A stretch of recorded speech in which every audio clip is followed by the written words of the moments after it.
for a number of years to hopefully come to fruition, and today it will, and it's going to be provide great support for our initiatives here in the state of Florida to restore Florida's Everglades. I'm pleased to be joined with the Acting Assistant Secretary of the Army, Lee Forsgren, the Department of Environmental Protection Secretary Alexis Lambert, Everglades Trust CEO Anna Upton, and then we've got a number of folks from the South Florida Water Management District, Executive Director Drew Bartlett. We've got a number of our board members, Bergeron, Roman, maybe Ben Butler, is he here? I know he was tentative. Oh, there he is. Okay.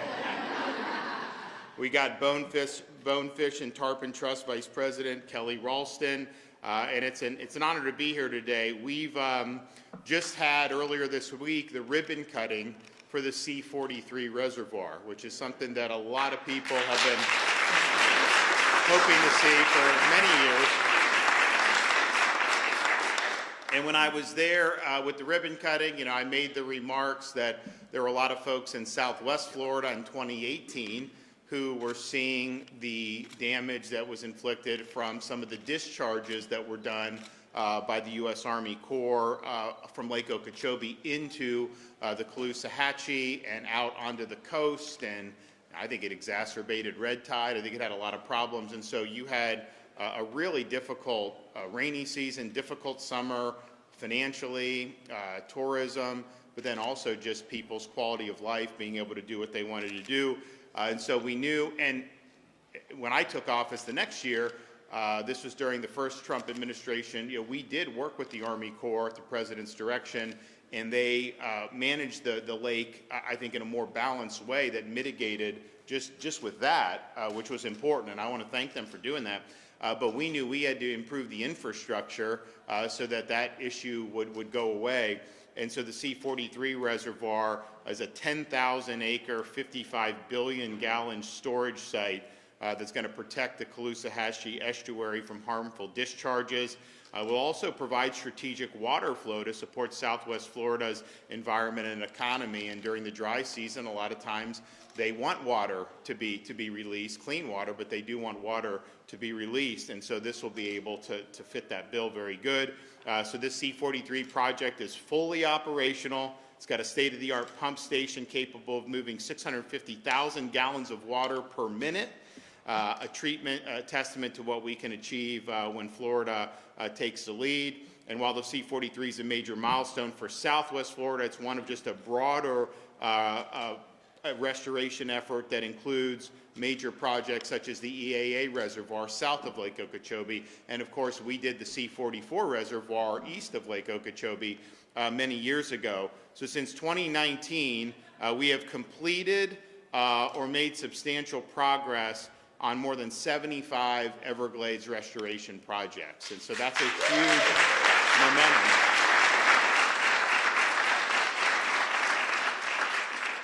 A lot of what we've done, like the Old Tamiami Trail roadbed removal project, which we did 6 months ahead of schedule, and some of the other major things that we've done has been designed to increase the water flow from Lake Okeechobee down through the Florida Everglades to Florida Bay. That's initially how Florida's plumbing worked, and then man intervened and did things that basically clogged that. And so you can see, like this is just the average over the last 3 years compared to where we were. That's basically the hydrology. The blue stuff is the water flow. So look where we were, from the beginning of the century, 20 years, and look what we've done the last 3 or 4 years. That's massive hydration flows. And so you see that, and that's something that's very, very important.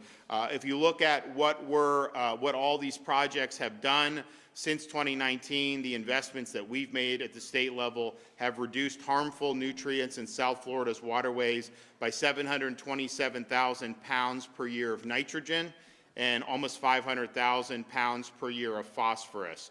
So these projects and other investments have brought our cumulative annual nutrient removal efforts in the state of Florida to over 1.8 million pounds of nitrogen and almost 775,000 pounds of phosphorus removed each and every year.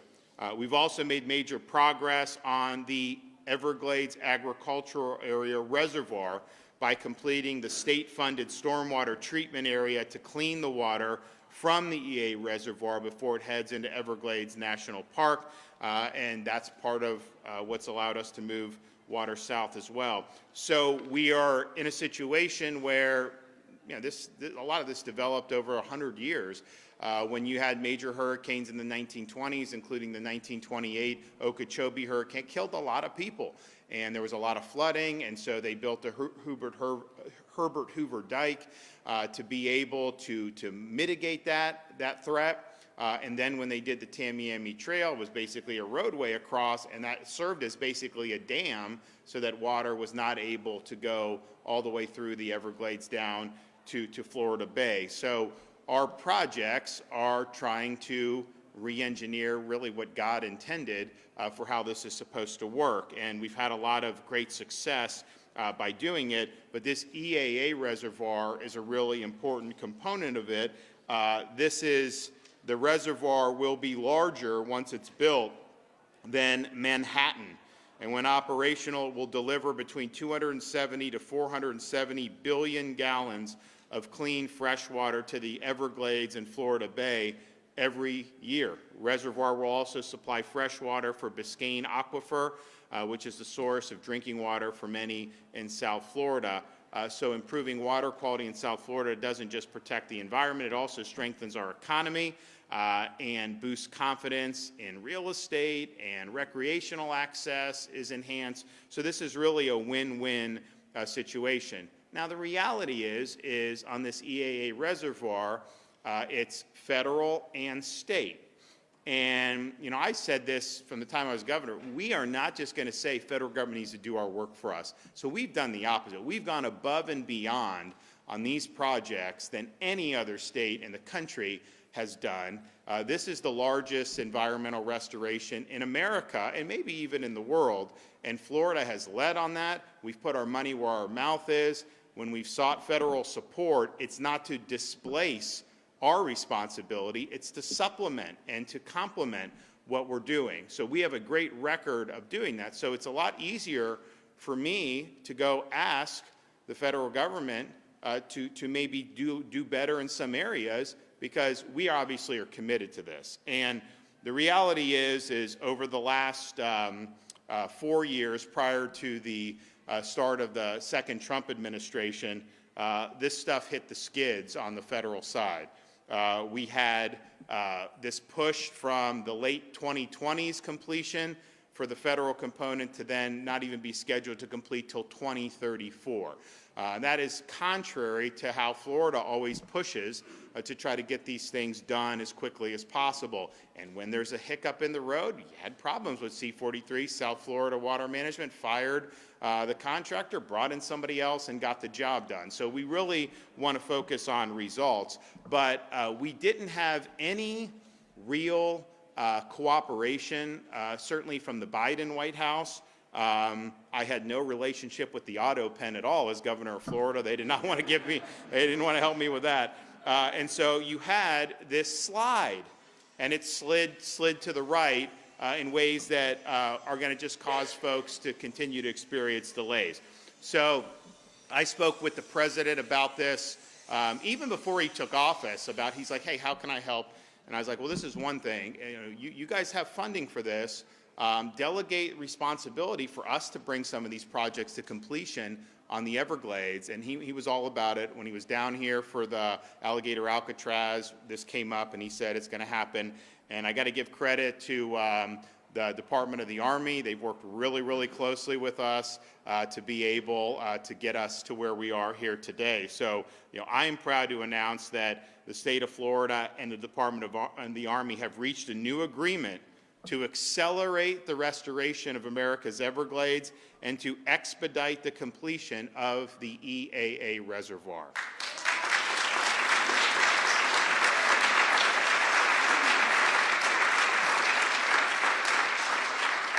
So what this means is that there'll be projects in the EAA that will be completed by the state of Florida on behalf of the Army Corps. It will be using the allocated federal funds. and it will allow us to accelerate the commitment and the investment in the project to ensure that we're not waiting till 2034, that actually we're going to get it done 5 years earlier in 2029. And so that is a big, big difference in terms of what we're doing. And the good thing is this project is authorized, it's funded, it's under construction. The Corps is obviously doing some parts of it. There are certain things that haven't started yet that we're going to be able to come in and really drive on that. This is not something that I think a lot of people thought was possible 10 years ago. There seemed like a lot of this stuff was running in place. There wasn't a lot of momentum behind a lot of these projects, and now here we are. So this new agreement, the Army Corps will agree to accelerate necessary federal funding and expedite the construction completion from 2034 to 2029. We are now, as the state, granted authority to construct the inflow and outflow pump stations and other auxiliary features of the EAA reservoir, allowing the Army Corps to fully focus on the main reservoir basin. The agreement also allows Florida to provide support to the ongoing construction of the main basin and step in if those vendors don't get the job done. Florida will also take the construction of the Blue Shanty Flowway, which will fully carry new clean water south from the reservoir, across obstacles like the Tamiami Trail and all the way to Florida Bay. The Army Corps will expedite permits, removing red tape, and authorizing Florida to manage future CERP projects on their behalf. And so in just a few minutes, I will be joined by Assistant Secretary Forsgren to sign a memorandum of agreement expanding and advancing the restoration of America's Everglades. And once we sign that, it will be official. So this is a really, really big deal. I mean, we've had so many people throughout this state that have worked hard on this. The progress and the results have been fantastic, particularly with state leadership on these things. But, you know, we have a great partner with the Trump administration and the Department of the Army, where we're working together and we're maximizing the resources and the abilities that each of us bring to the table. So I'm really, really excited about this. I think that people are going to be very pleased to see the accelerated progress. You know, I know our guys are ready to go. I think we're going to start bidding out those projects for the pump stations really almost as soon as the ink is dry. We're going to get that moving and go forward because that's what we expect and that's what we want to do. And the proof's in the pudding. I mean, if you look at the salinity levels in Florida Bay today, and you compare those to what they were 6 or 7 years ago, there's been a market improvement and a big improvement there, and there have been improvements in many of the other areas as well. So this is a massive effort.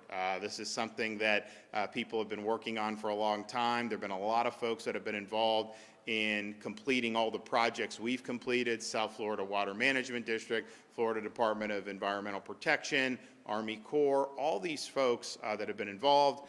We've also gotten great support from the Florida legislature. When I first became governor, we said, hey, we want to get moving on this. We want to move quickly. And a lot of people said what I was proposing was unrealistic, but we ended up getting more funding than what I had called for that people said were unrealistic. And that's been continued every year. So we've now done about $8 billion of just state funds for Everglades restoration and water quality improvements in the state of Florida. That's a huge, huge increase in commitment to what had been done previously. So thanks to everybody that's been involved in that. I'm excited about the signing of today's agreement. Before we do that, though, we're going to hear from the Assistant Secretary, we're going to hear from our Secretary of DEP, then we're going to hear from Anna Upton from the Everglades Trust. So, Assistant Secretary, come on up. Thank you.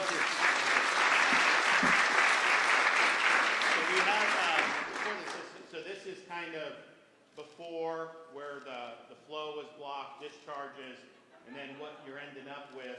So we have the reservoirs done there on east and west. This is EAA. We have raised Tamiami Trail. We got more to do. So you're going to see, you already are seeing increased hydrology, but you're going to see that. And so that's really, what we're doing. That's a massive project to be able to do all that. But that's the vision.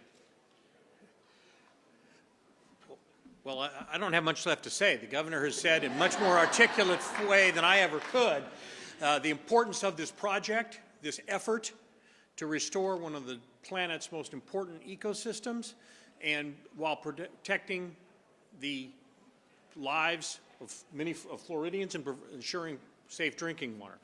We've had a 25-year partnership with the state of Florida, and the Department of the Army feels very comfortable that the state of Florida is, we would call it, a model partner. We don't have those in all of our projects or all of our systems. But the state of Florida has proven that it is a model partner and a pretty effective builder on their own rights. And so we are ecstatic to be doubling down today on that partnership with the commitment to continue and accelerate the rehydration of the Everglades and Florida Bay.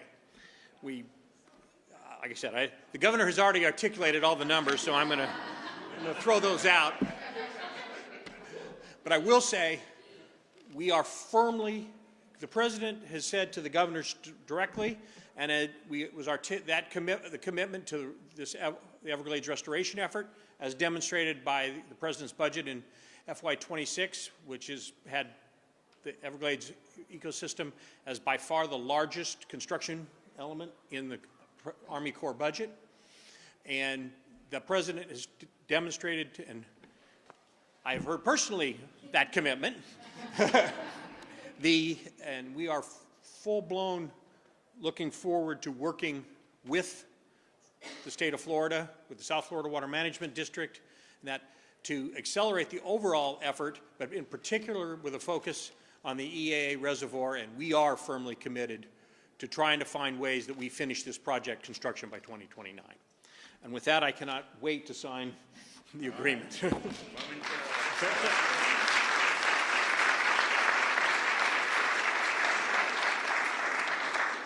Good morning. Thank you, Governor. Thank you, Assistant Secretary. I'm Alexis Lambert, and it's my honor to serve as the Secretary for the Florida Department of Environmental Protection.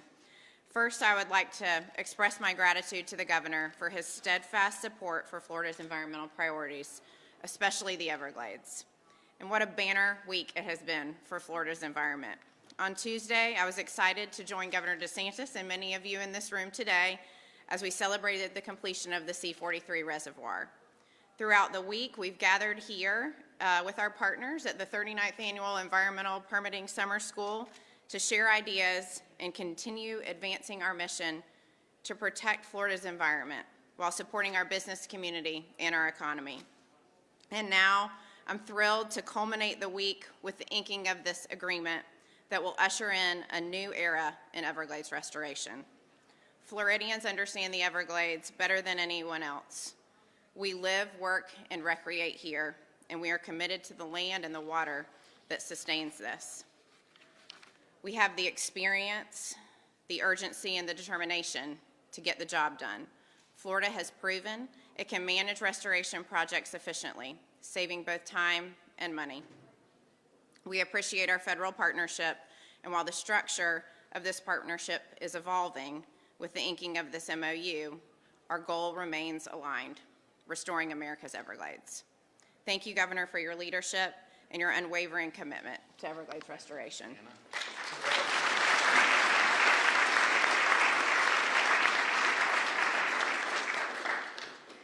Good morning. I'm Anna Upton. I'm the CEO of the Everglades Trust. What a great week we've had for Everglades restoration. You know, earlier this week, we cut the ribbon on the C-43 reservoir, and with today's announcement, we are one step closer to the crown jewel of Everglades restoration, the EAA reservoir, becoming a reality. Governor DeSantis has been laser focused on sending more water south to the Everglades, all the way down to Florida Bay, and helping reduce those harmful discharges to our coastal estuaries. And the EAA reservoir does both. And we are so excited about strengthening this collaboration between the state and federal government to deliver results sooner for Floridians and America's Everglades. President Teddy Roosevelt once said, "The credit belongs to the man in the arena, to the one who strives valiantly and dares greatly." Governor DeSantis, that's exactly what you are doing here today. And on behalf of America's Everglades, we thank you. So we're going to sign it. I don't know if people want to come up. I know some folks are going to be and flank us, and we'll make it official.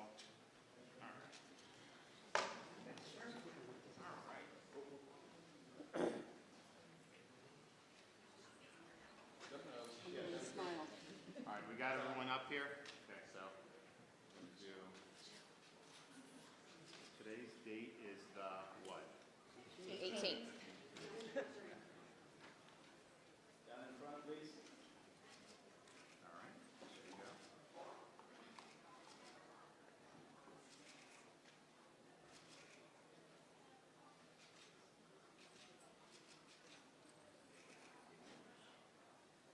right, let's show off our handiwork here. Here we go.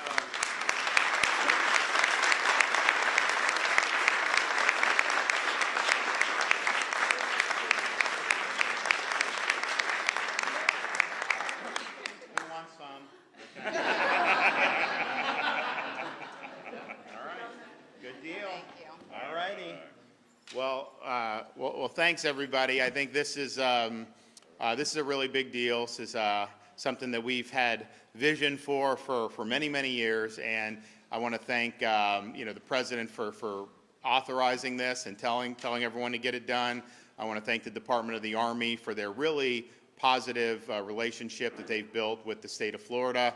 Thanks to our Department of Environmental Protection and the South Florida Water Management District for really working hard. So we've got a great pathway here to make real significant progress much quicker than we did at this time last year. And so now it's like we always do, we got to get it done. So we will be doing that and working very hard going forward. Okay, is there any questions? Media, yeah. Yes, sir. Some internal emails suggest that Collier County officials were blindsided by the construction of Alligator Alcatraz, which you mentioned today. While it's clear the state had legal authority under its emergency powers, do you believe your administration did enough to properly inform local officials about what's essentially going up in their backyard? My administration had a job to do, and they did it. And they didn't twiddle their thumbs. They didn't sit on their hands. They constructed a processing and deportation facility in a week. How many other places, other states would have been able to get that done? So they were mission focused. They did it. I think that they didn't want to be in a situation where they were delaying. They wanted to get the job done, and the job is getting done. And so you've already now had folks that are processing. You've had folks that have been deported from that place. And I anticipate as we get into next week, I think you're going to see that pace increase. So it's going to prove to be a value-added and effective tool. You got folks that are here illegally, and we need to make sure that we're enforcing the law. So that's a huge, huge benefit and a huge way to help the Trump administration's efforts in that regard. And our guys did a very, very good job of standing it up and standing it up very quickly. Yes, sir. Hold on, Wake News. What metrics is the state going to be measuring potential and future damages to the water quality in the Everglades, if there is any? And how will the state know when they are damaging, if they are damaging any of the water quality? What would the response be? Well, I don't think the EA reservoir is going to damage the water. I think it's going to improve the water flow. That's just what you have to do. Now, they're obviously building the reservoir, but I don't think that building the reservoir is going to cause problems. And obviously, they treat everything well. But when you improve, so just when we did the Tamiami Trail, I mean, massive amounts of water now can go all the way south. That will be finished all the way up to the Dade-Collier line. Then when you have these pump stations, you'll have a pump station for inflow, pump station for outflow. The reservoir completed, it's going to be able to store a lot of water. You're going to be able to clean it. You're going to be able to send it south. So yeah, there's not going to be any damage. I think what we look at is this flow that I showed you. That is how the Everglades used to function prior to. I mean, it's just like, you've heard the song Seminole Wind. They talk about how, man kind of came in and changed things. And there were reasons for that. It wasn't like they were trying to be harmful. I think that they were responding to flood threats and some other things that had happened. And obviously the state was moving forward from some of that. But the reality is when you're restoring that flow, that's going to be very positive. And not only will they clean water and send it, but the Everglades is a natural filtration system as well. So by the time it gets to Florida Bay, that's part of the reason the salinity has gotten better. It's been really, really good. The C-43 reservoir, I know a lot of people in Southwest Florida have been waiting for that. If we had had that in place in 2018, you would have obviated a lot of the damage that was done with those discharges, no question. You probably wouldn't have had any discharges in 2018 had that project been completed back then. So now you're in a much better spot. And we used to, I mean, when I first became governor, it's like we're like watching Lake Okeechobee, and we don't control it. The Army Corps,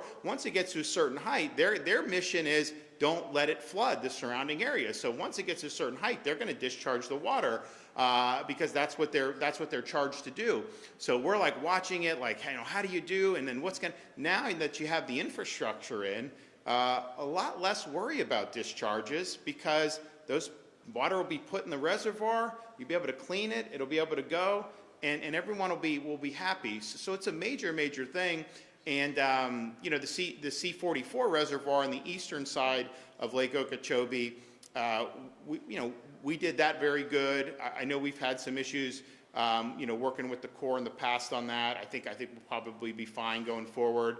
C-43 is great. I mean, it's massive. For those of you who are out there, I mean, it's amazing. I think they said you could fit like 10 of our universities in that reservoir. Like, I mean, seriously, all their campuses would fit on that. So that's, I think, what Florida, and part of it is, yes, we want to make sure that we're increasing the water flow south and restoring the natural ecosystem. But, our coastal residents, when that stuff gets discharged, if it's not clean water, it gets in there, it creates a lot of problems in the canals. It creates problems for fishing, creates problems for other recreation, it creates problems for tourism. So it's a really big deal. So none of the stuff that we're going to be doing with the Army Corps is going to hinder that. It's going to be a big benefit to that for sure. Yes. Hi, I'm Foster, USA Today Network, Florida. We talk about alligator Alcatraz, and it's been said it's temporary.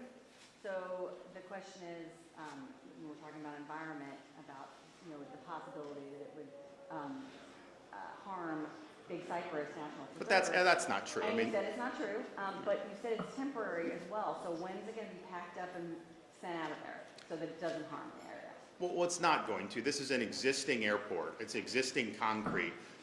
They're not doing anything outside of that footprint, and they have a lot of great plans for how they handle everything that happens, and so that's just not an issue. But it's temporary because the reason why we're doing it is because DHS does not have enough space to process, detain, and then deport the illegal aliens that are being apprehended, not just in Florida, but throughout the country. There's a chronic shortage of space to be able to do it. A lot of people, the media will say, oh, they're not getting due process. No, the whole reason why you have these things put up is because there is a process that the federal government has to go through. I can tell you a lot of other countries would never go through any of this process. So they're doing that. So they now have an influx of cash, and so they're going to be increasing their ability to be able to do it. So look, what I would prefer as governor is, yes, we're going to be working.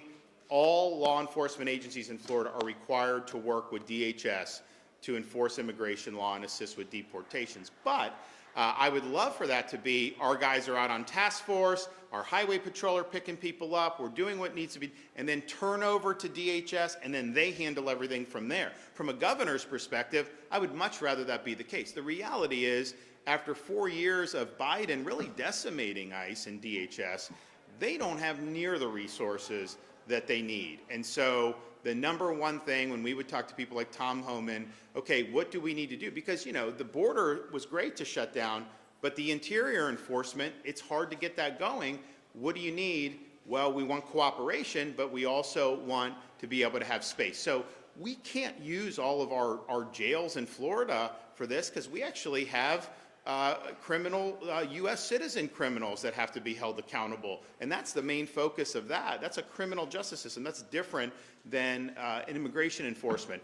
So we've expanded this We also have grant money from the bill I signed earlier where sheriffs and police can do some expansion on their own if they want to. And I think you're going to see some that are going to do that. We're going to be processing some of this soon. But the reality is, if DHS had the money a year ago that they have now, they probably would have enough capacity to be able to process the number of people that are being. But, you know, we're doing, just in Florida, you know, you have hundreds of illegal aliens apprehended a day, potentially. You could potentially do even more than that based on what the mission set is. So, but we're on the team. We think the mission needs to be completed. We think it'll be good for Florida if you have legal workforce, if you don't have people that aren't authorized to be here using schools, using healthcare, using some of these things that do put a stress on the state.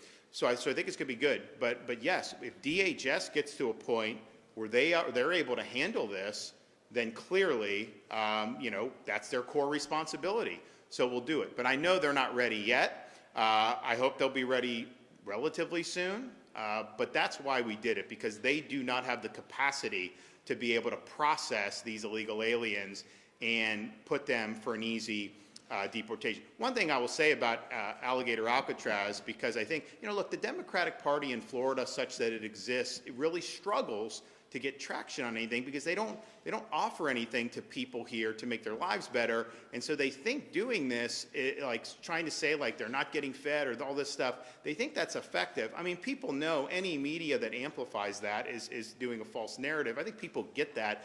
But you know, the interesting thing about this, what I don't hear people talking about, if somebody's here illegally and DHS sends them to Alligator Alcatraz, when they get processed, the first thing that happens is they are offered an all-expense-paid trip back to their home country.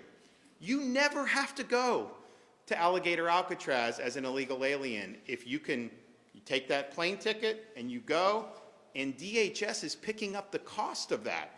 And so I don't hear that being mentioned that's the case. So I think some have availed themselves of that, but more could avail themselves of that. And I'm hoping that they do, just because even though the federal government's picking up the tab for that, it ends up being cheaper than having to run through the process that we have in place.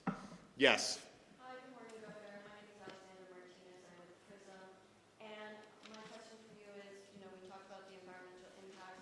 Are there any reviews being done to safeguard the impacts of Alligator Alcatraz on the Everglades, given your administration's commitment to environmental responsibility? Well, if you go on there, it's a facility. There's concrete.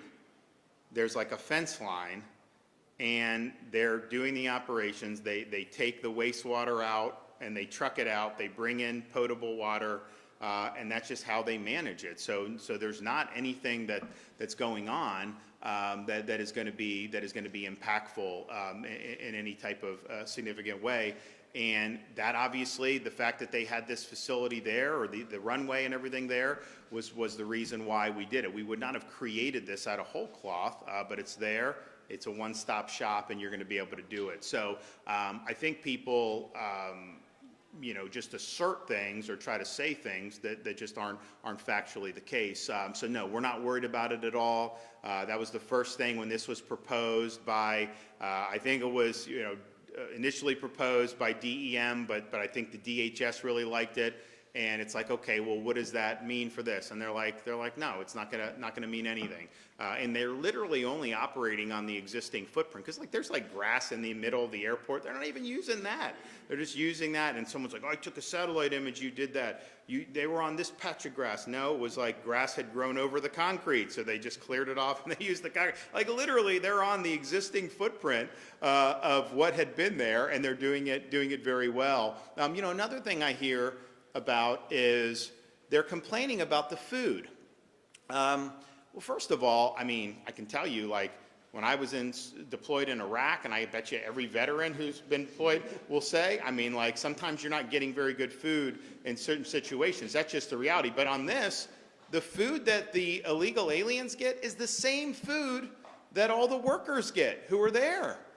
So there's no difference in any of that. And, you know, they're saying all this, and then you see the pictures of Kevin Guthrie taking them on taking the Congress and the state reps on this tour, and you see all these, like, box lunches sitting there. Well, that's not what they were saying. So, you know, a lot of it is just they're really, really struggling to be able to do. But ultimately, what underlies all of that, a lot of corporate media, but certainly the liberal Democrats, they just don't believe that the federal government has a right to send these people home who are here illegally. I mean, they believe in an open border.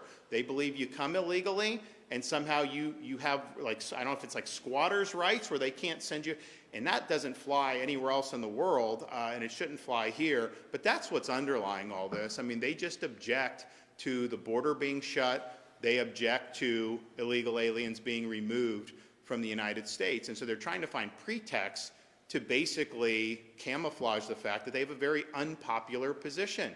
Because I think most people realize you can't be a country and just have no control over your borders, have tens of millions of people coming in outside the confines of the law. And that, I think, is underlying a lot of why people are trying to take issue with the operations. Okay, thanks, everybody. God bless you. All righty, thanks.